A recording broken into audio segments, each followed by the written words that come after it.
ని- నిహారిక గారు, హాయ్ అండి. హాయ్ హాయ్ రాజేష్ గారు. ఆల్ ది బెస్ట్ అండి. Thank you. కొన్ని గంటలే ఉంది ఇంకా ఫెయిట్ ఫీమేల్స్కి. మీ కష్టం ఫలితం దక్కాలి మంచి. అండ్ రీసెంట్గా పెద్ద సెట్స్లో రామ్ చరణ్ గారితో ఒక ఇంటరాక్షన్ జరిగింది. ఆయన మీ ద్వారా ఏదో సందేశం ఇచ్చారు, లేట్ అవ్వట్లేదని. అది మొత్తం వైరల్ అవుతుంది. ఏంటి, ఏం చెప్పారు?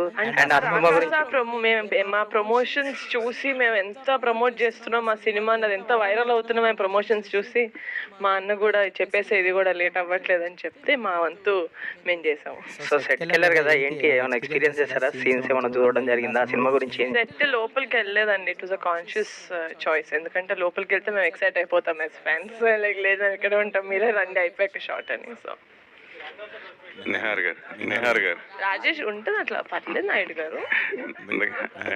నేను అందరినీ వారం నుంచి 1 డే కలుస్తున్నట్టే ఉంది, నాకు ఏం కొత్తగా లేదు అసలు. కానీ చూసారా నాయుడు గారి సడన్ గా బ్యాక్గ్రౌండ్ నిహారిక. Yeah.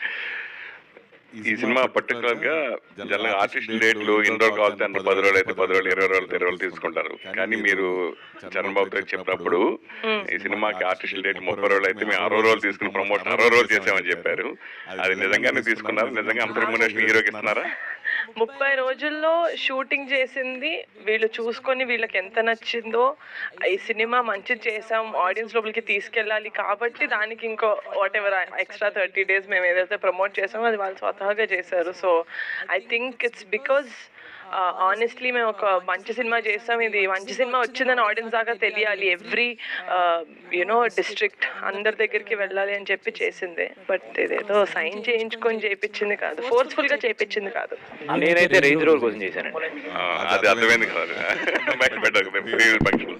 సరే, నేను అంటే ఓ పెద్ద హీరోతో సినిమా చేస్తే ఎంత హైప్ వస్తుందో ఈ సినిమాకి ఎందుకు ఫస్ట్ గ్లింప్స్ దగ్గర నుంచి నన్ను కూడా అడిగారు చాలా మంది డిస్ట్రిబ్యూటర్లు, రాకా సినిమా మాకుంటే చెప్పండి అట్లా చేయండి అంటే చాలా మంది ఎగ్జిబ్యూటర్లు అందరూ టచ్ లో ఉంటాం కాబట్టి అది అంత షాక్. ఎందుకు అంత బజ్ ఈ సినిమాకి అలా వచ్చింది అంటే, అంత హైప్ వచ్చిందంటే? ఫస్ట్ అండ్ ఫార్మోస్ట్ నేను అనుకుంటున్నాను కాంటెంట్ అండి. మా గ్లిమ్స్ ఇంకా మా టీజర్ చాలా సార్ ఏం లేదు సార్, మంచిగా చెప్తున్నా మీరు వింటారని.